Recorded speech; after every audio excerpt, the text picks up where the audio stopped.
Boa noite novamente. A G hoje não pôde vir, né? Eu vou, ela, ela vai participar de uma outra prática no mesmo horário, então nós vamos seguir juntos nós hoje. Estou repetindo porque agora que eu liguei a gravação, tá, gente? Não fiquei doido, não. Não muito, né?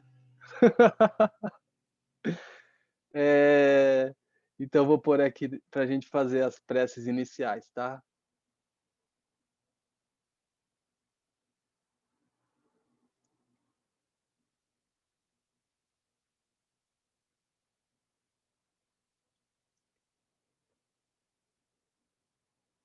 Rum. Na fronteira noroeste do país de Ordem, no coração de pólen de uma flor de lótus, você obteve o mais excelente e maravilhoso Cid. Renomado como aquele que nasceu do lótus, você está cercado por um vasto séquito de Daquines. Enquanto pratico seguindo seus passos, rogo que se aproxime para conceder suas bênçãos. Ó Gurupema, conceda-me os Cids. Ordem Yujino Jansan Pemagesar Dompola Yatsen Chogi Nyodrubnye Pema June Jeisudra Cordo Cadro Mampe Corcheti Jesudadruti Dindi Lokti Jesus Sol Guru Pema Siddhi Hum Ordem Yujino Jansan Pema Gesar Dompola Yatsen Chogi Nyodrubnye Pema June Jeisudra Cordo Cadro Mampe Cor Cheti Jesu Dadruti Dindi Lopti Jesu Sol Guru Pema Siddhi no Buda, no Dharma e na excelente Assembleia da Sangha, até que alcance a iluminação, neles eu tomo refúgio. Através da minha prática das 6 perfeições, possam todos os seres sencientes alcançar o estado búdico. Sanje Chodan Zochi Chonan La Janchu Bardu Dani Chapsuchi Dagi Jinso Jipe Sonanchi Drola Pentir Sanje Drupasho Sanje Chodan Zochi Chonan La Janchu Bardu Dani Chapsuchi Dagi Jinso Jipe Sonanchi Drola Pentir Sanje Drupasho.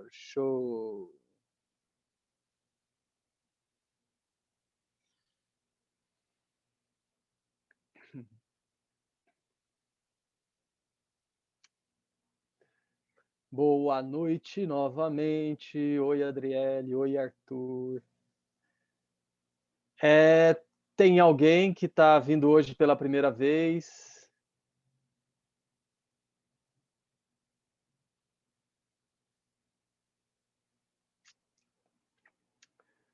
Acredito que não.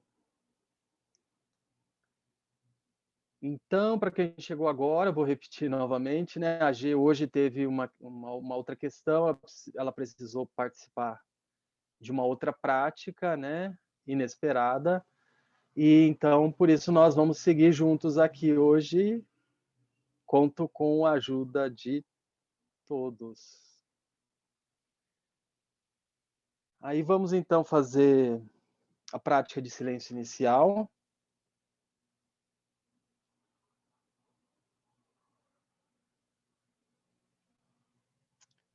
Fazer 15 minutos.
E aí, pessoal?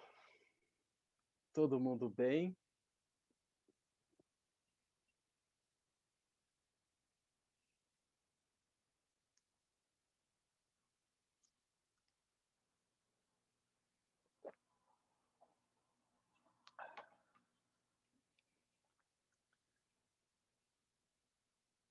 Bom, alguém queria comentar alguma coisa sobre a prática? Compartilhar alguma experiência ou alguma pergunta? Fica à vontade.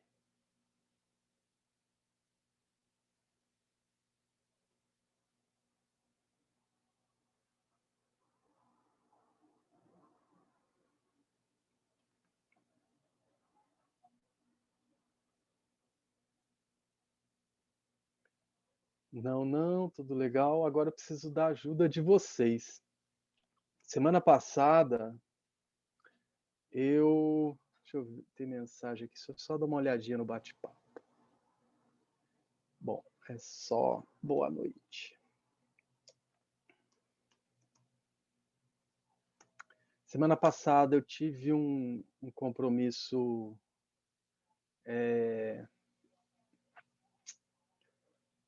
assim,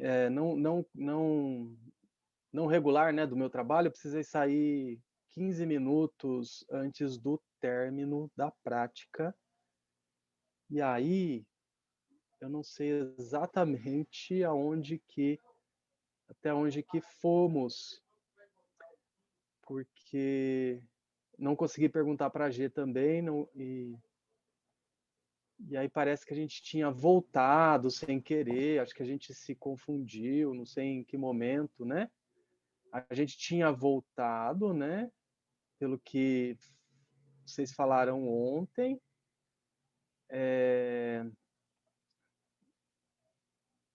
E aí a gente passou pela adversidade como suporte para o cultivo da compaixão, pelo cultivo da atitude de cuidar dos outros mais do que si mesmo, página 49.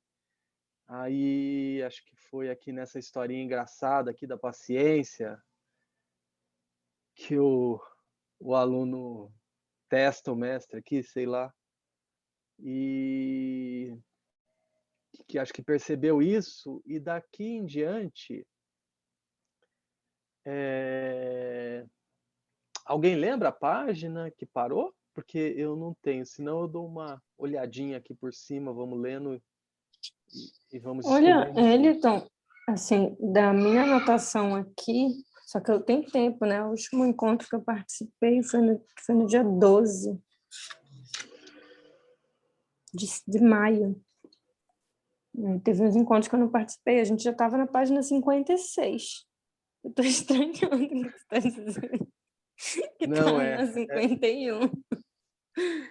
é verdade, porque isso aconteceu na semana retrasada. Acho que a G me passou uma página, mas na verdade acho que era uma anotação trocada, e aí eu tive umas semanas que eu não consegui vir também, então eu também não consegui perceber.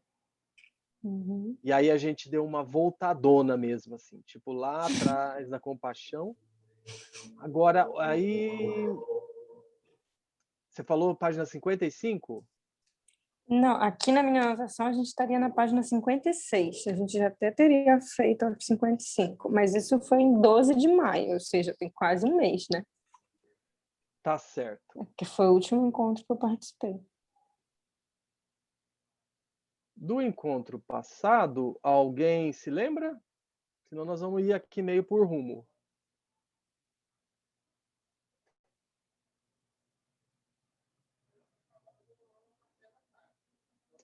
Só um minutinho, deixa eu ver uma coisinha aqui.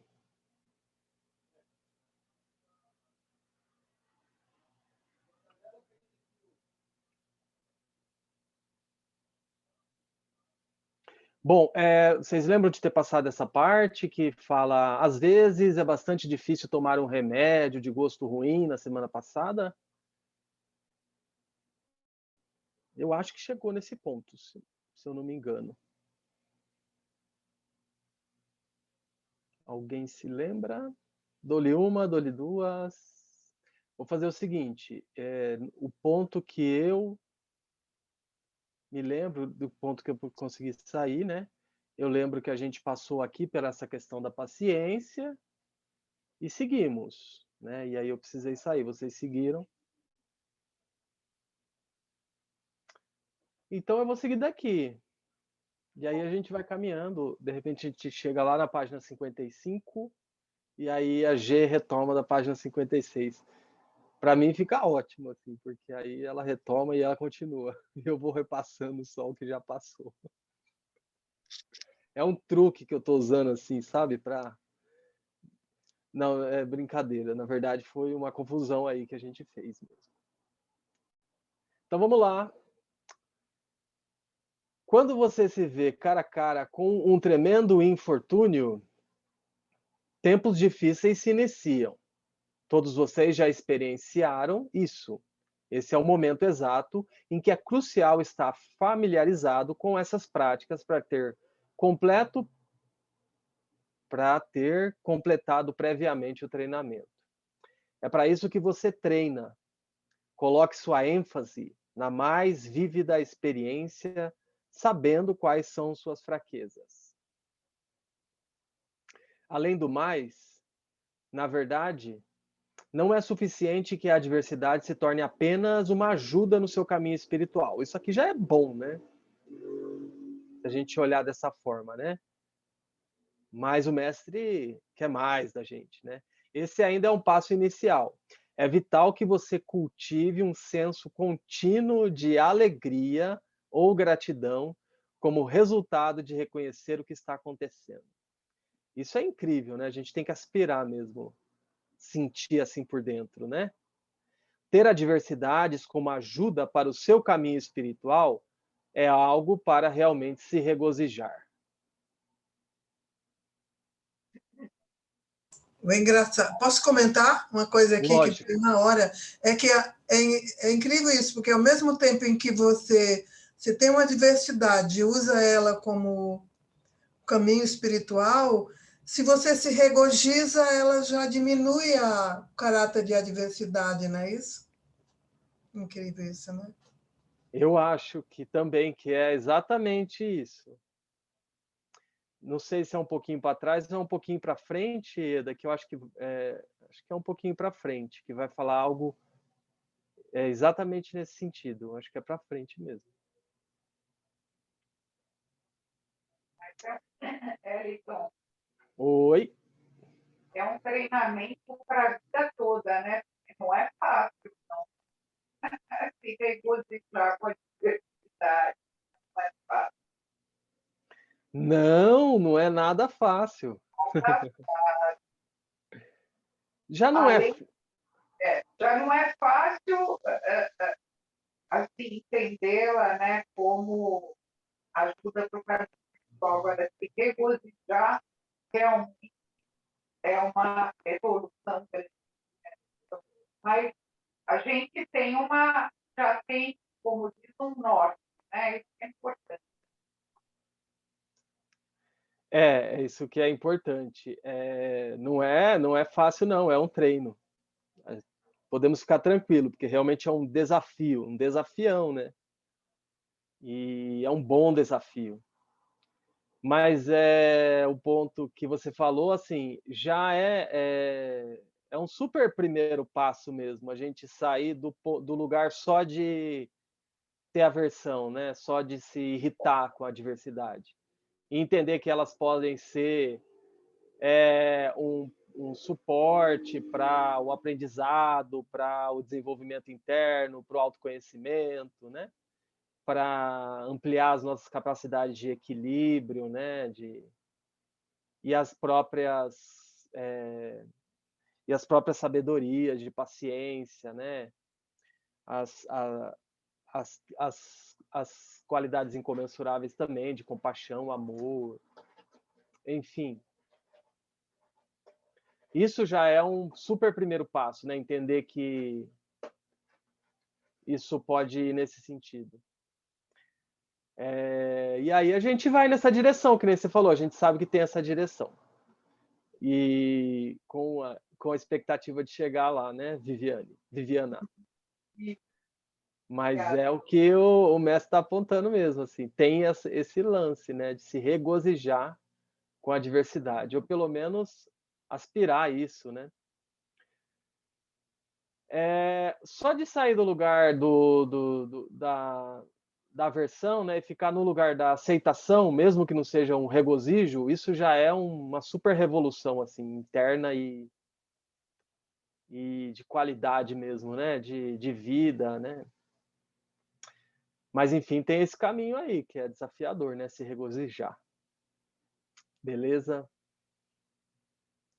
E aí, Márcio, beleza? Então vamos seguir aqui mais um pouquinho. Tudo bem, né, Alton? Tudo bem, gente? Boa noite. Tudo bem, boa noite.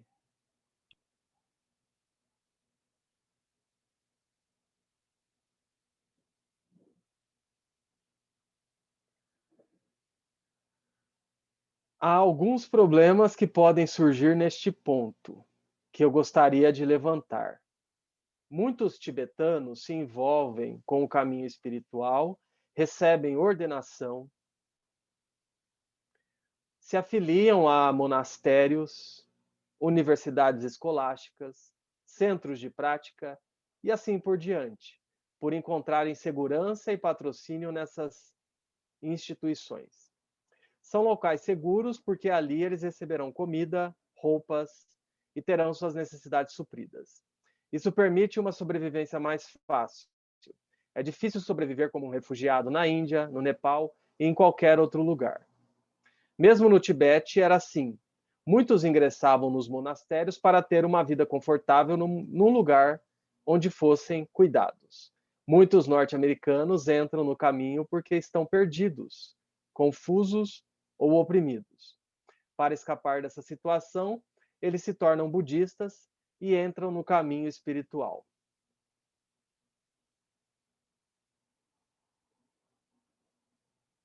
Num certo sentido, isso é o que significa dizer que não é suficiente a diversidade ser uma ajuda para a prática espiritual. Não é suficiente, assim, mas não quer dizer que já não é bom, né? No pior sentido, você pode utilizar a diversidade como uma desculpa para entrar no caminho espiritual.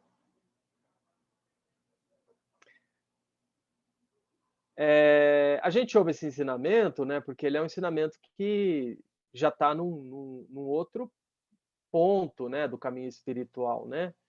Porque também é normal a gente começar no caminho espiritual por causa do sofrimento, né? Depois a gente começa a ir além disso, né? Mas é super normal. É o mais comum, na verdade, diante do sofrimento, e já ter tentado isso, já ter tentado aquilo, já ter tentado aquilo, aí resolve buscar algum caminho nessa perspectiva interna, né, de autoconhecimento, o caminho espiritual. Então é super normal, né? O começo ser assim.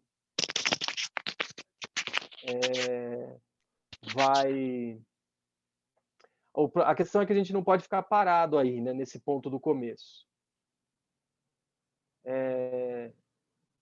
A gente vai além, né? E aí esse processo de ir além que é o que a gente está tratando aqui. De além na nossa relação com a questão da diversidade, né?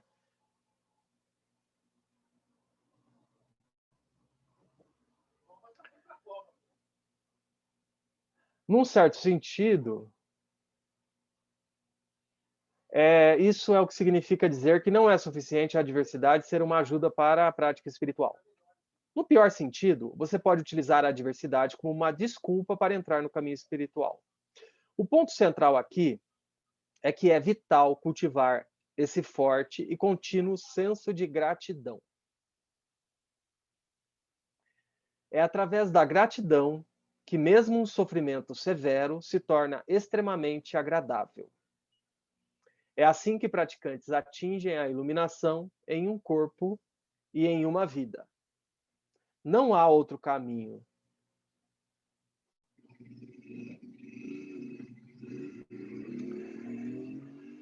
Porque eles têm a meta definitiva. Peraí, vou ler alguma coisa. Não há outro caminho, certo? Não há outro caminho, porque eles têm a meta definitiva em mente. Se você permanecer apenas nas dificuldades temporárias, que é... Espera aí só um pouquinho, gente, que eu acho que eu esqueci a janela aberta.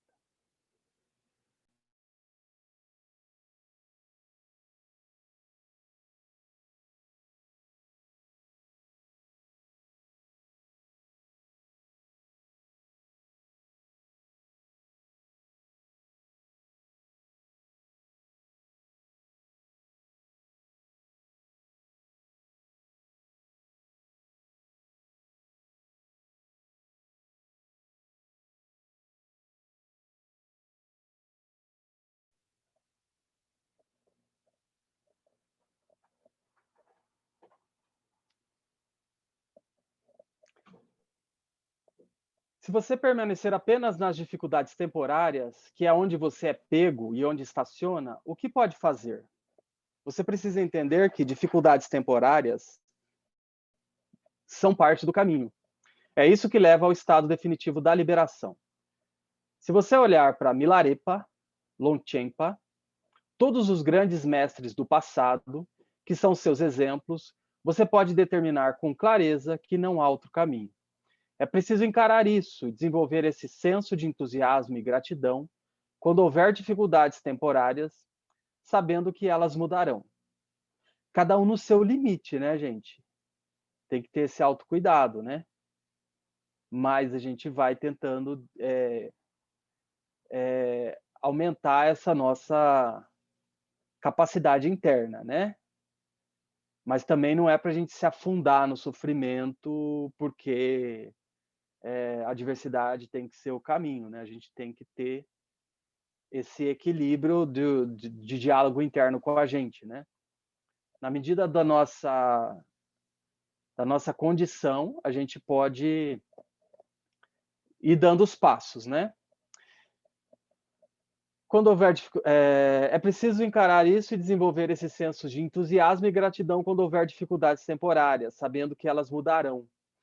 Elas são parte daquilo que leva todos vocês em direção à bem-aventurança definitiva.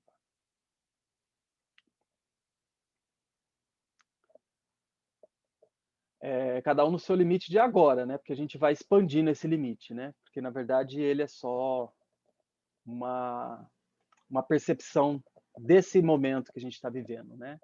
Ele não é algo sólido, né? Nem o nosso limite é algo sólido, né? Ele também é livre, né? É elástico, é aberto. Mas tem que cuidar de como a gente está em cada momento, né? O sofrimento é bastante bondoso com você. Se não sofresse, você não se afastaria da atração pela existência cíclica, o que significa que nunca seria livre. É simples assim. Às vezes é bastante difícil tomar um remédio de gosto ruim, como, por exemplo, um chá medicinal chinês. Você toma porque sabe que será bom para você.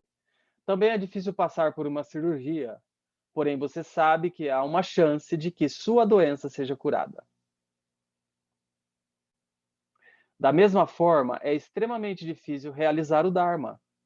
Como poderia ser diferente? Ainda assim, se você compreende que seu sofrimento, ainda que severo, é algo que está de acordo com seu objetivo e que ele pode ser facilmente suportado se você encarar a adversidade com um senso de entusiasmo e sua inabilidade em suportar dor física, a sua inabilidade em suportar dor física será superada. Possuindo um senso de bem-estar mental, o que significa força mental, a mente fica forte e começa a se sentir pacífica e feliz com respeito à prática. Apenas isso já faz com que a dor física pareça imperceptível. Que nível, né, gente? Fico pensando. O ponto, né, que uma mente assim se ampliou, né, para uma dor física parecer imperceptível. A gente, uma coceirinha assim já me incomoda, assim, né?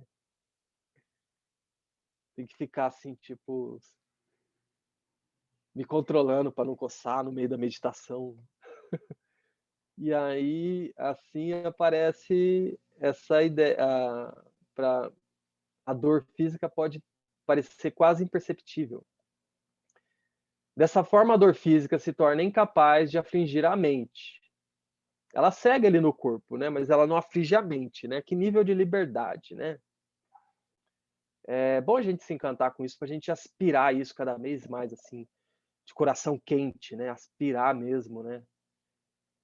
Se enfiar de cabeça no caminho para ir cada vez mais em direção a esse ponto.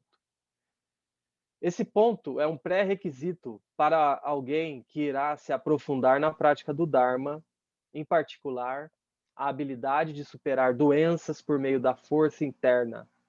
Isso significa que você é capaz de ultrapassar a dor física através do senso de bem-estar mental, sugerindo que este é também o caminho para superar inimigos, possessões, forças demoníacas e assim por diante.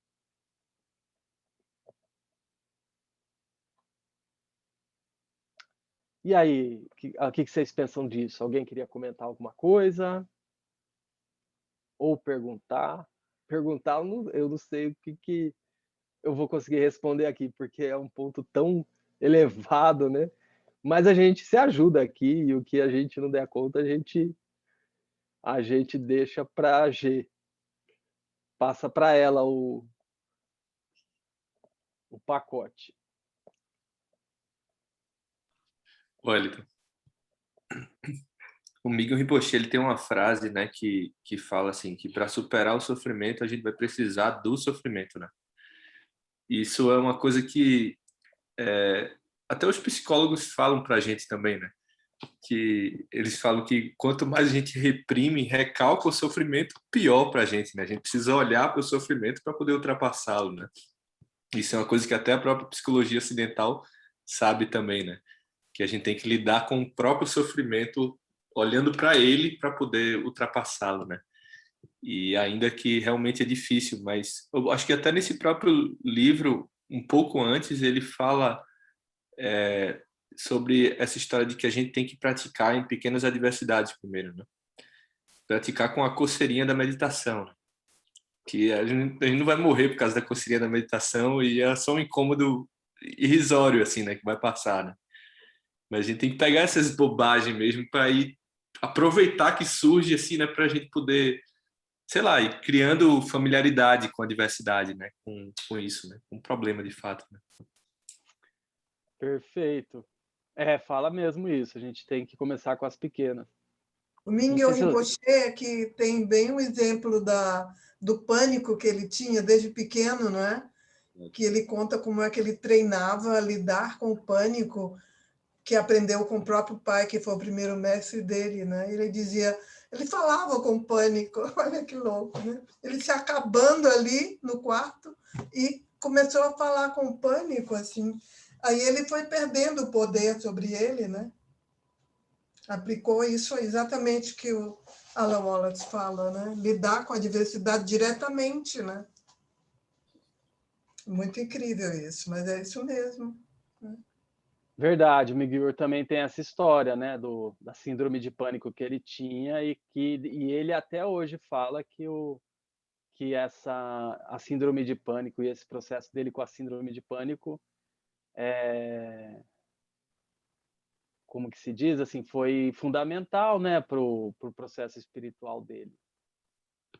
Não é uma coisa que ele gostaria de não ter tido, pelo contrário, aquilo foi mesmo material de desenvolvimento interno, desenvolvimento espiritual, né?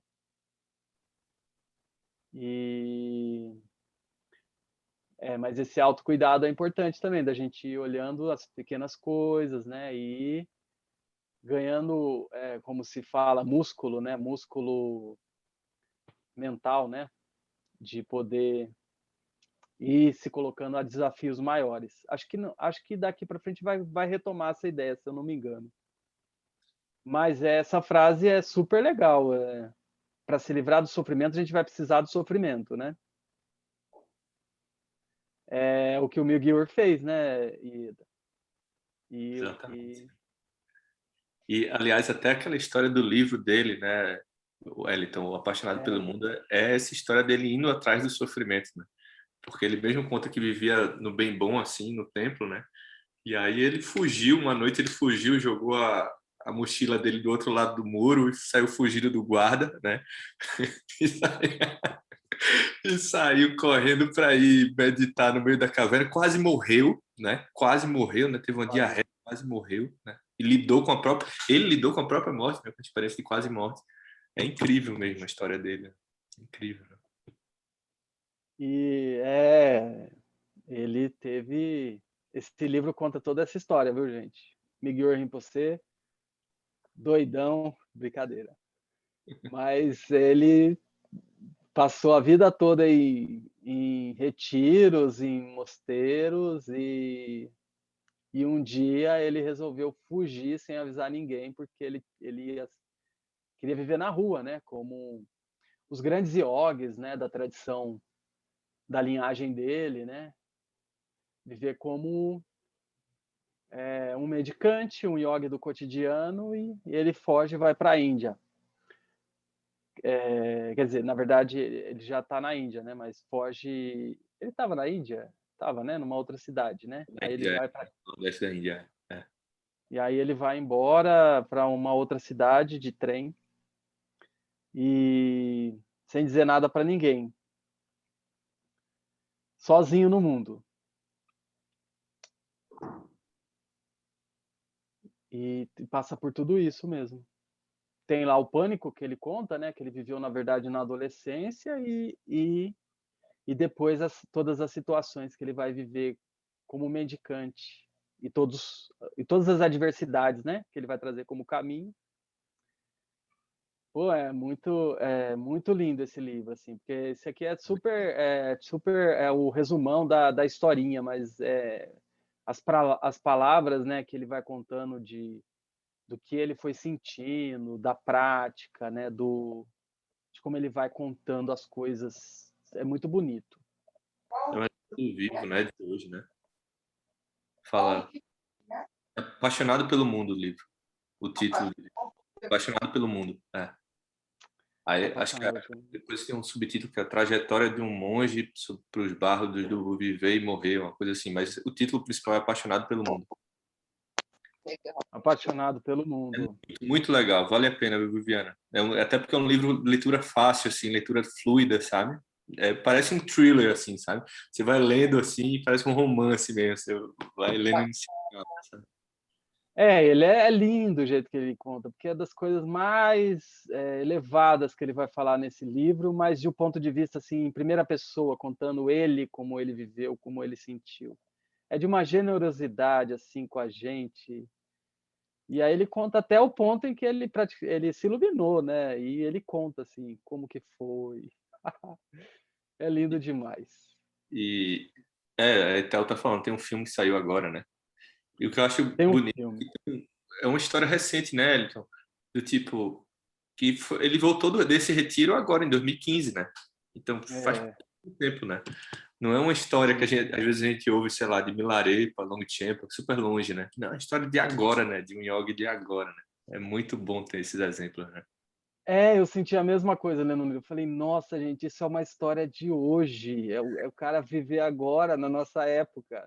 Ele tá aí andando ainda, conversando, gravando. Como assim, né? Porque é uma história igualzinha, assim, a do Milarepa, a do próprio Sakyamuni. Todos esses grandes, e assim, ali agora, né? Na nossa frente. Contando em primeira pessoa. Incrível. Eu vi o filme. O filme ele dá uma passada nessa parte que tem o livro, mas bem rápido. O filme, na verdade, depois conta a sequência, né? Porque depois ele segue no retiro por mais anos, né? E aí ele vai para outras cidades, ele vai para as montanhas, cavernas, aí ele segue, né? Então o filme, né, o documentário conta mais essa segunda parte, assim. E aí depois tem muitas fotos, porque tem um momento que ele encontra um dos ajudantes dele, e aí ele leva o ajudante junto. Depois de alguns anos sozinho, ele encontra. Aí ele fala assim: olha, não pode contar para ninguém, e eu venho te pegar tal dia se você quiser ir. E aí ele vai. E aí ele termina o retiro com esse ajudante. E aí tem fotos, né, assim, porque aí o cara tirou, né, eu não lembro o nome agora, mas o outro mestre tirou fotos do Migyur. Então também é bem bonito. Maravilha. Vamos seguir aqui então.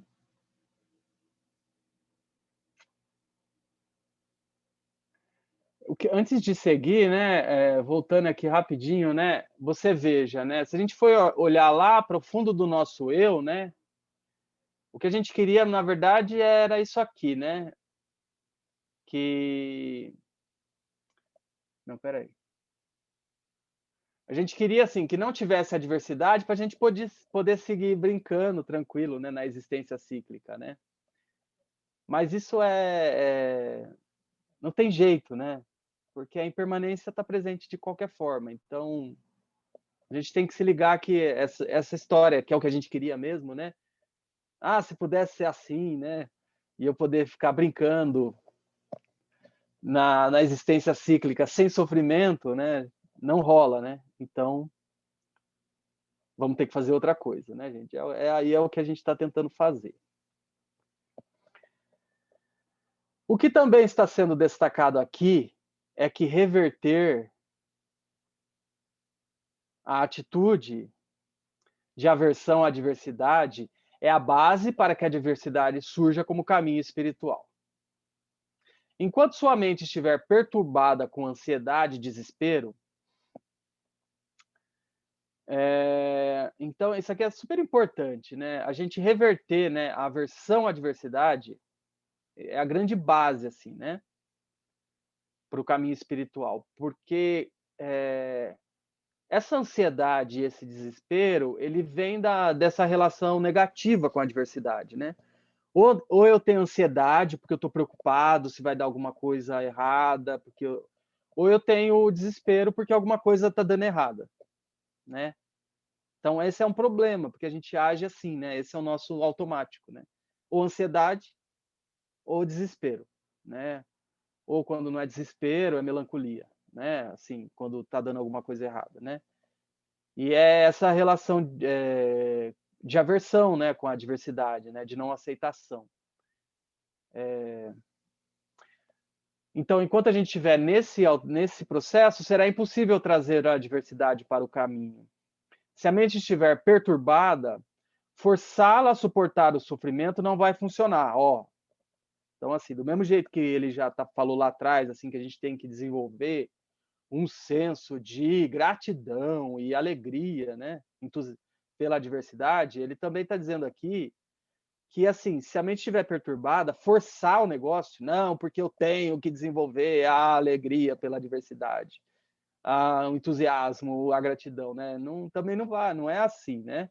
É um processo que acontece mais naturalmente, né? Através da prática mesmo, né? Então, forçar não vai funcionar. O único jeito de dar certo é considerar os pontos desse treinamento, aplicá-los a cada experiência e treinar gradualmente, né? Então, é a prática, né? Na linguagem do Lama Santen, é os 21 itens, né, gente? Aí é o que a gente vai fazer, é os 21 itens, né? Então, esse é o treino. Opa!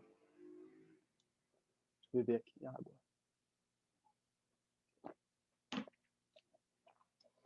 Ao realizar o treinamento de acordo com os ensinamentos, trazer a adversidade para o caminho resultará em benefícios especiais. Durante as experiências, você verá por si mesmo como elas favorecem o seu caminho espiritual, enquanto o seu senso de bem-estar continuará a crescer. Você se inspirará a continuar nesse tipo de prática. Até quando eu não sabia isso, hoje eu reconheço, assim, né? Porque quando eu ainda estava assim, com aquela ideia de que a existência cíclica podia ser resolvida, né? E a gente encontrar um ponto de felicidade, né, na vida usual, né? E aí você se decepciona 1 milhão de vezes, né? Mas eu reconheço hoje, assim, que foram os problemas que me fizeram investigar, né? Ah, tem que ter alguma coisa que eu não tô sacando, tem que ter alguma coisa mais além nisso tudo, tem que ter alguma coisa mais profunda. Aí, diante do sofrimento, teve um momento que eu topei com uma palestra da Monja Coen, e depois topei com o Lama Santen, com infinitos vídeos lá no YouTube, né? Isso há anos, há mais de 10 anos. Então, assim, quando a gente lembra disso, foi duro o sofrimento, assim. Mas foi, de verdade, ele que me tirou. E se não fosse ele, a gente seguiria ali numa vida que hoje eu olho e falo assim, nossa, mas é muito muito superficial aquela vida, né? Se não tivesse o sofrimento para te tirar dali, você continuaria ali, provavelmente. Ou ia ter mais dificuldade para sair, né? Demorar mais. Né? A história do sofrimento é importante, né? Por causa disso. Inclusive, o grande problema do reino lá dos deuses, né? Onde tudo está muito bem, só prazer e tudo sendo atendido, é exatamente isso, né? Não ter sofrimento. Deixa eu dar uma olhadinha no bate-papo aqui, que parece que vai aparecer uma mensagem. Eu topei com a Monja Coen mesmo, numa palestra dela, no Sesc, acho que de São José dos Campos, não sei. Uma palestra que ela falava sobre cultura de paz. Tem lá no YouTube.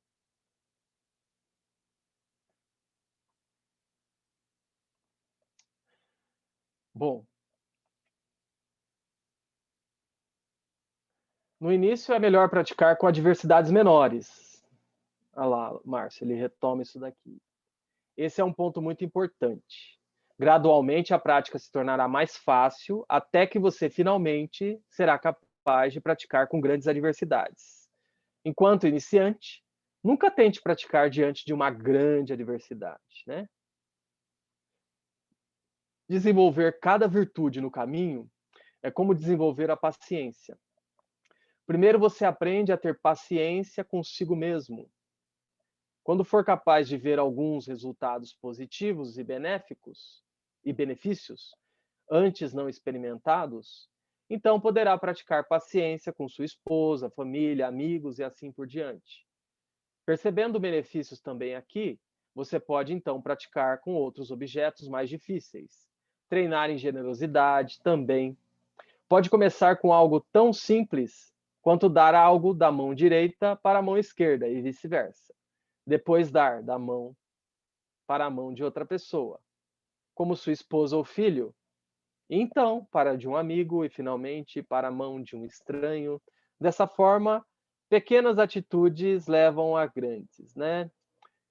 Isso é uma coisa que a gente já, às vezes que já está um tempinho no caminho, tende a esquecer, né? E a gente deveria lembrar, né? Como são importantes as pequenas atitudes, os detalhes, né? Os grandes mestres, eles cuidam das coisas mínimas, assim. E a gente, às vezes, começa, às vezes, a pensar que isso não faz tanta diferença, isso não é tão importante. E é.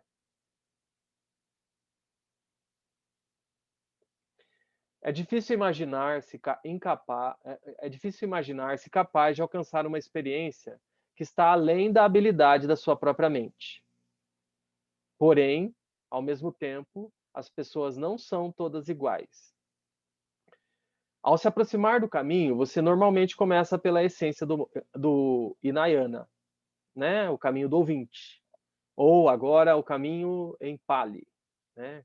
Que só se utiliza dos textos escritos na linguagem tradicional do Pali, que era a linguagem que o Buda Shakyamuni, né, usava.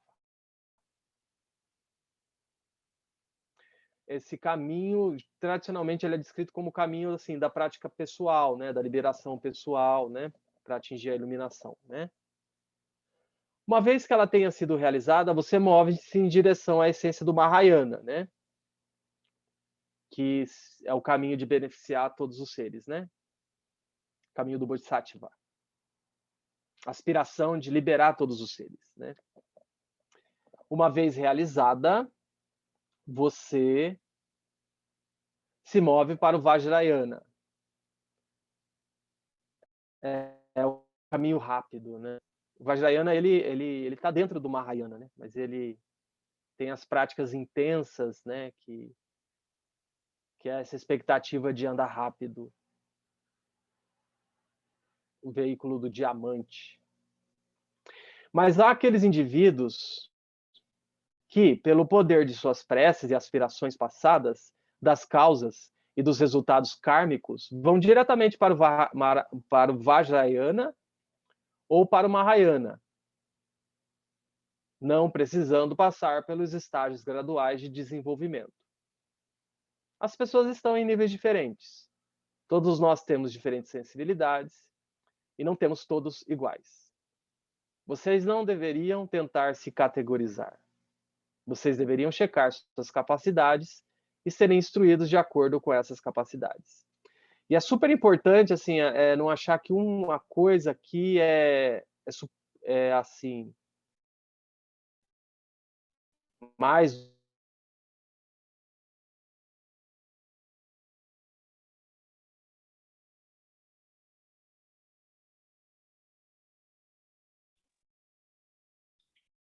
Ele então travou?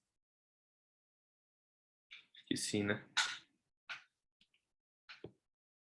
Vamos ver se ele volta aí.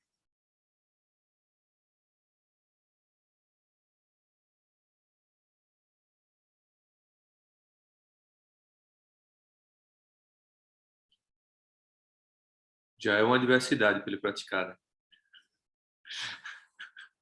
A conexão, né?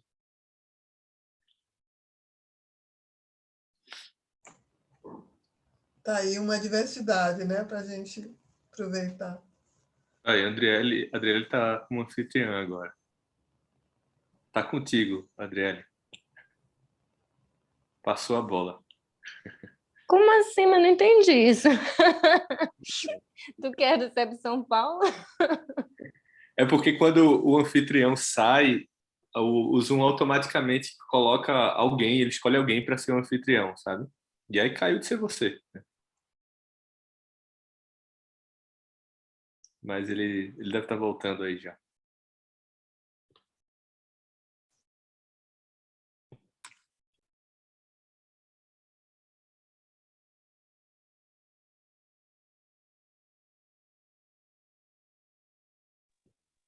Vou ver se ele mandou alguma coisa no grupo.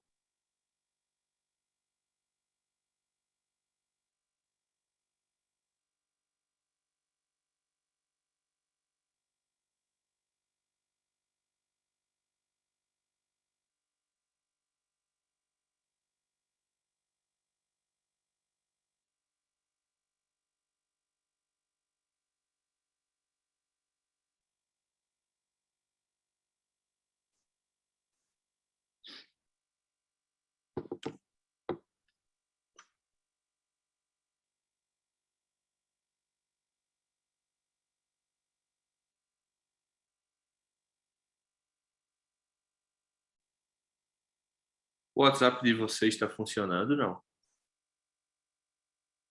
Tá? Normal? Eu acho que sim. Curioso que o meu aqui também deu pau. Ah, não, foi. Eu mandei para ele agora a mensagem. Vamos ver o que ele responde. No grupo, né? É. Seu número está bloqueado ainda? Seu número, Márcio? Bloqueado como, Ieda? Você falou que tinha sido bloqueado. Bloqueado não. O teu WhatsApp tinha sido... Foi Como é que clonado. chama? Não. Foi clonado. Foi clonado. Alguém se pegou meu número e se passou por mim para pedir dinheiro à minha mãe, né? Que loucura. Tem acontecido muito isso, né, ultimamente. E aí chegaram, só que minha mãe já estava ligada nisso, né? Aí minha mãe brava e disse: eu sei que você é um ladrão safado e tal, deu um expor. Foi direto, né? Apagou tudo e.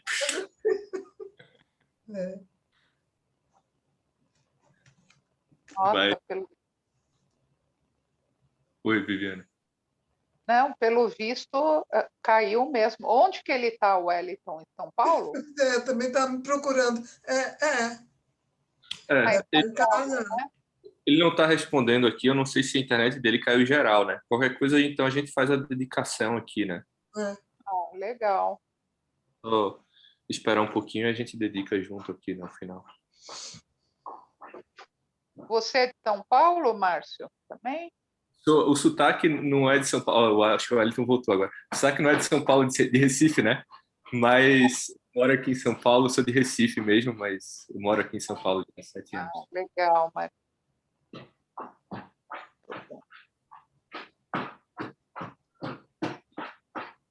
Oi, gente. Deu um pau aqui no computador. Ele ele saiu da internet, não queria voltar. Ele faz isso às vezes. E aí tem que reiniciar. Então, desculpa aí. Eu não sei em que ponto que a gente estava, e não sei se cortei agora também uma conversa que vocês estavam tendo. Fica à vontade. Nada importante, não. Nada importante você ver. E eu não sei que ponto que eu caí. Alguém lembra? Eu estava falando do Vajrayana, do Mahayana, não sei exatamente até onde eu cheguei. Deixa eu pôr aqui o livro. Se alguém lembra, pode falar. Tu ia começar a falar dessa coisa da última frase que ele vai falar, né? Que a gente deve checar a nossa capacidade para ser instruído de acordo com as nossas capacidades, não ficar tentando categorizar entre esse é o melhor caminho, esse é o pior caminho, esse é um caminho mais ou menos. Certo, eu cheguei a comentar que não tem uma definição de desvalorizar o Hinayana porque existe o Mahayana ou porque existe o Vajrayana. Cheguei a comentar isso? Cheguei? Não? Eu estava no texto, né? Estava no texto. Aí, mas acho que você não falou, você mesmo falou. Não, era só para lembrar assim que eu ouvi a gravação do Dzonsa falando do caminho do Bodhisattva, né? E ele enfatiza muito assim que não é uma questão de dizer que o Mahayana ou o Vajrayana ou o Hinayana seria inferior, né? Ou superado, né? O Hinayana ele está dentro do Mahayana como está dentro do Vajrayana. E é lógico que aparecem outras práticas, né? Ou outras coisas no Mahayana, no Vajrayana, mas nada que desdiga, né? Ou coloque o Hinayana como superado, não tem nada disso, né? Os caminhos eles se complementam mesmo. E então vamos lá. Agora eu não sei se a gente vai conseguir chegar lá na página aqui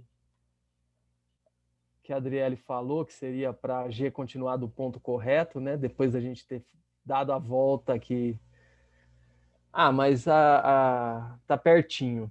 A gente termina essa página, aí a G retoma a 55 e segue na 56, que seria aí vai ficar certinho, praticamente certinho. Então vamos só terminar essa página aqui. Tá. Quer dizer, antes...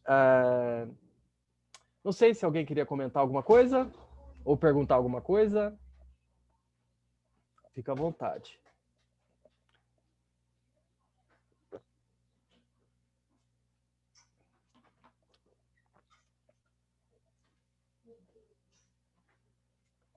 Então vamos lá.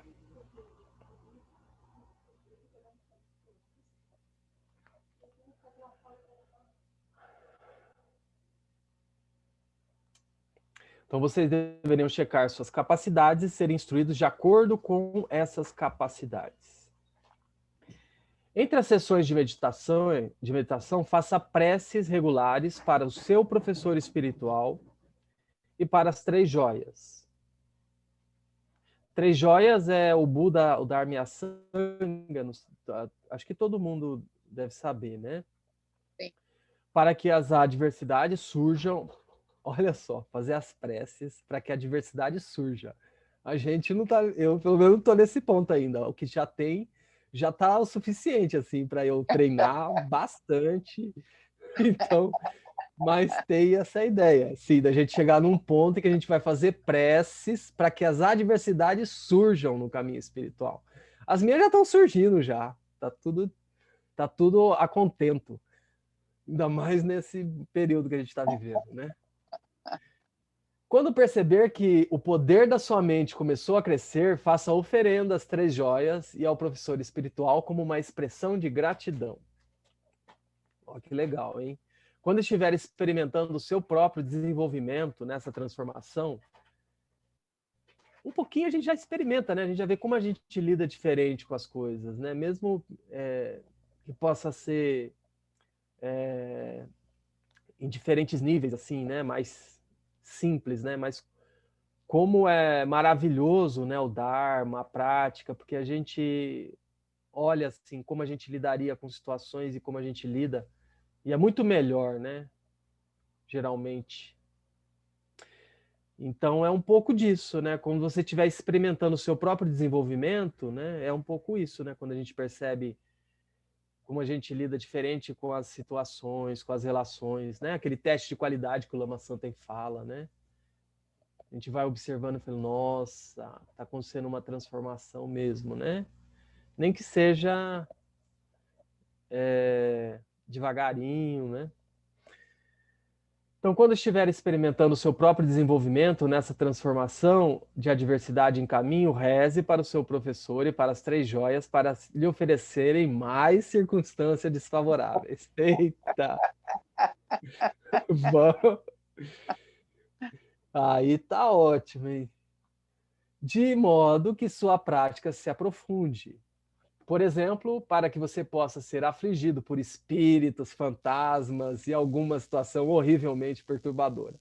Bom, eu estou ainda lá atrás, que ele falou, comece com as pequenininhas e vá treinando com elas. Mas quando a gente chegar nesse ponto aí, a gente já tem as instruções, isso já é ótimo, né?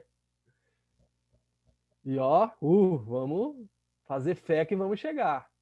Ô, Wellington, mas como Oi. diz o Lama, Padma, Mara sempre vai colocar, né? Precisa pedir ainda, às vezes,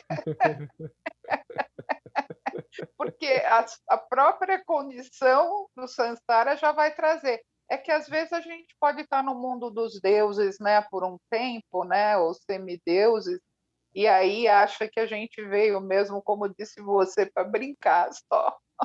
É verdade, verdade. Mas isso eu nunca tinha ouvido falar, que está aqui nesse texto. Essa é uma instrução mesmo do caminho, a gente pedir para virem a diversidade? É uma instrução. Como eu falei, eu não preciso, assim, eu já estou lidando com as adversidades que você, como você falou, a própria vida já traz, né? Mara, a impermanência, né? Uhum. E elas já estão sendo suficientes, né? Ali é, ali é realmente um ponto de aprofundamento, né, do caminho que a gente, os praticantes podem chegar nesse ponto, né? O caminho pode chegar nesse ponto. Qualquer um de nós, em algum momento, pode chegar nesse ponto mesmo, né? Mas é um treinamento específico essa história do Lojon, né? Que é o treinamento da mente com essa perspectiva de usar a adversidade como um caminho de transformação, né? Como caminho para a liberação. Ao invés de a adversidade ser aquilo que eu detesto, que eu fujo, que eu tento resolver, não, ela vira o próprio caminho de transformação. E aí isso tá nessas instruções clássicas, né, que a gente está lendo, do Ju John Rinpoche, nesse livro Meditação, Transformação e Yoga dos Sonhos e Transformação, e que é um livro da editora do SEB, né, da Bodhisattva.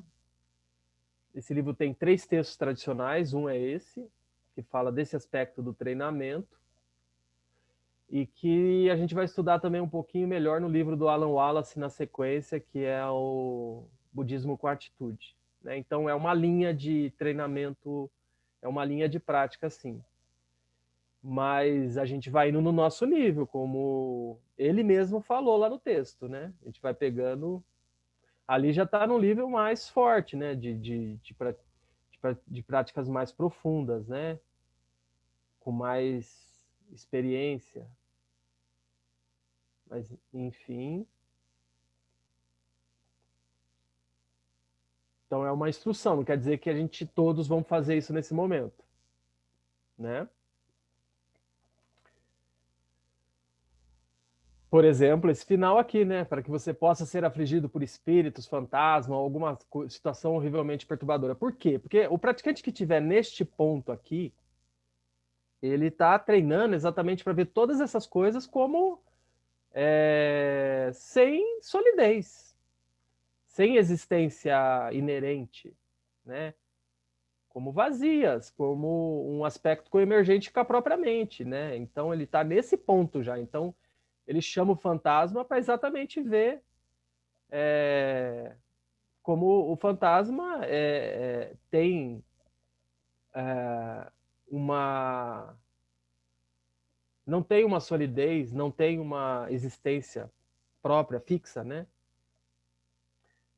Em outras palavras, assim, ele vai fazer essa prática para atingir a iluminação, né? Para atingir a liberação, né?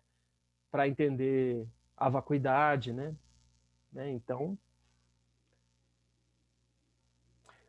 e a gente vai olhando o ponto que a gente está para saber as adversidades que a gente vai pedir. Estamos examinando o sentido profundo da bondade, da adversidade e dos obstáculos. Eu tenho minha própria experiência com a minha mãe desta vida, que foi um grande exemplo para mim. Ela estava sempre preocupada com hábitos negativos. No final da sua vida, ela ficou cega. Ela recitava regularmente os votos de refúgio, mas, de uma forma geral, somente estava preocupada com as questões mundanas. Depois que eu fui tirado dela, o seu sofrimento aumentou. Então ela começou a rezar sempre para Shenezi, e recitar Om Mani Padme Hum. Ela repetiu muitos milhões de recitações do mantra Mani. Ao final, um pouco antes de sua morte, ela recuperou a visão. O seu cabelo branco se tornou preto e até mesmo alguns dentes novos cresceram na sua boca.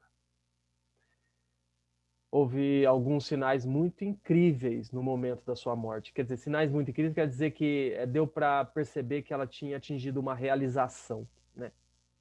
Esses são esses sinais, né, especiais. Eu sinto que, baseado no que eu conhecia da natureza dela, isso nunca teria acontecido se ela não tivesse se tornado cega. Então, é isso, gente. Tocante, né? Também não vai querer dizer... não quer dizer que... Vamos dizer assim, ela teve o problema e não ficou presa no problema, né? Ou só na lamentação, né? Ela, a partir do problema que surgiu, da adversidade, do sofrimento, ela seguiu praticando, né? E aí aquilo foi purificando, foi a visão interna, eu falo, né? Foi purificando e ela foi atingindo algum nível de realização, que a gente não sabe qual é. Então esse é um caminho, assim. Eu sei que é difícil para a gente quando a gente está no sofrimento, porque o sofrimento agarra a gente mesmo, né? A gente está... eu falo por mim, né?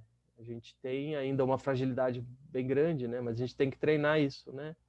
Porque é uma reação muito mais inteligente ao sofrimento, né? Já que ele é inevitável, às vezes, né? Situações da própria vida, atinge todo mundo, né? É uma reação mais inteligente que pode nos levar a esse crescimento interno, né? Desenvolvimento interno. beleza? Vamos fazer a dedicação ou alguém queria comentar uma última coisa?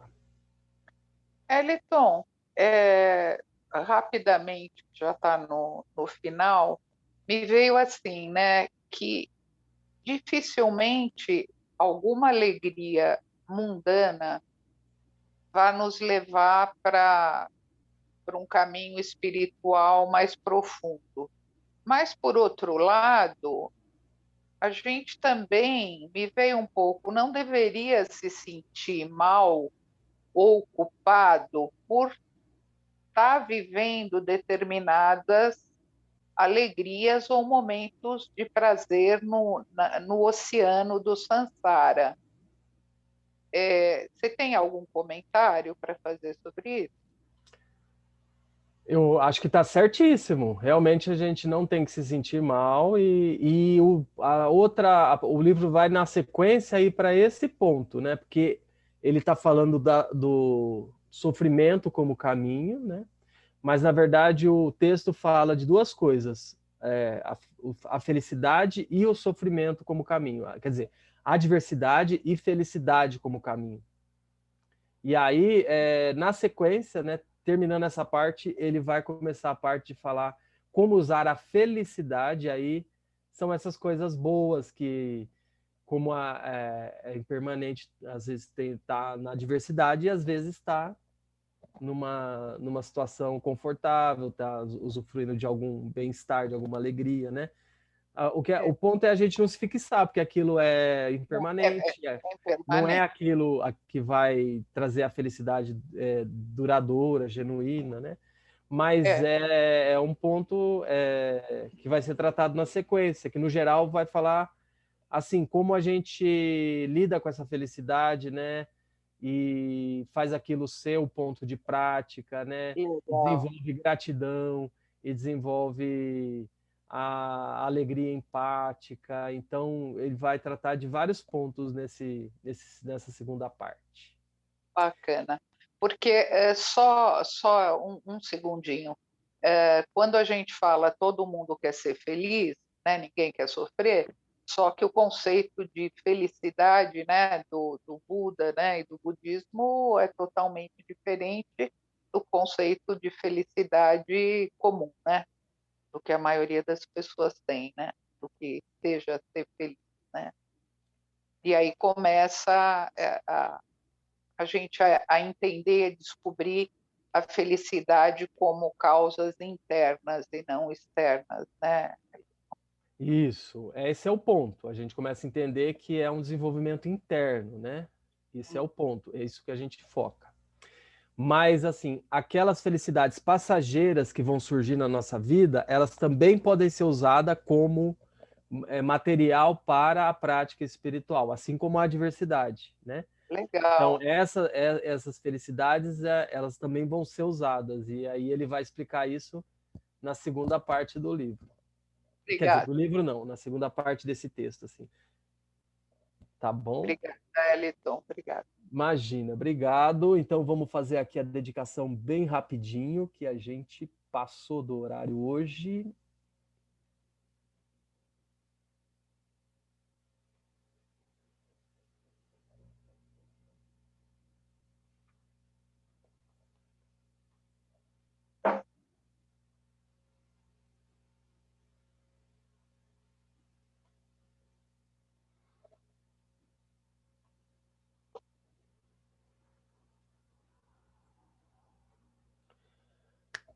Que os méritos desse encontro se expandam e toquem a todos, que o Mestre Universal da Paz e da Compaixão, Sua Santidade o Dalai Lama, juntamente com todos os mestres de todas as tradições que veiculam essa mensagem, tenham longa vida.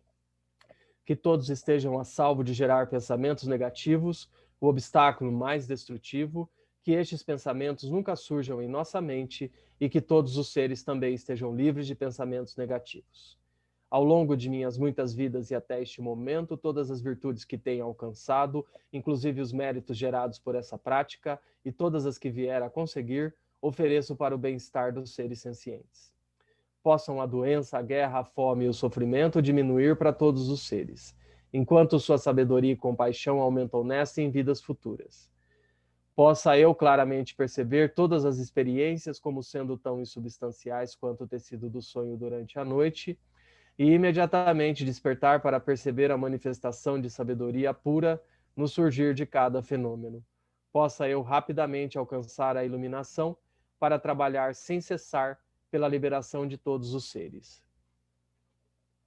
Budas e Bodhisattvas em conjunto, seja qual for sua motivação, sua ação benéfica e preces auspiciosas, seja qual for sua onisciência, realizações e poderes benévolos, e seja qual for sua imensa sabedoria, eu que igualmente venho para beneficiar os seres, rogo para que possa alcançar as mesmas qualidades.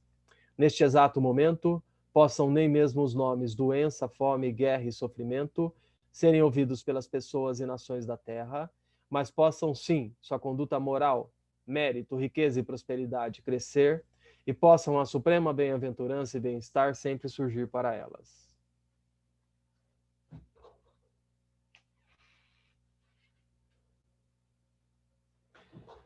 Quem lo cho sun rin lo che zan lin sa sun cha par pel dro ju cho sun não adam hidral do sun gele show.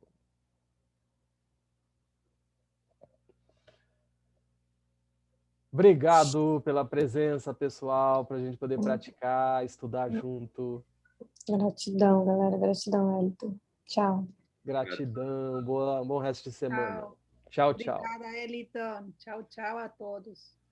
Tchau, Boa noite. tchau. Obrigado. Tchau.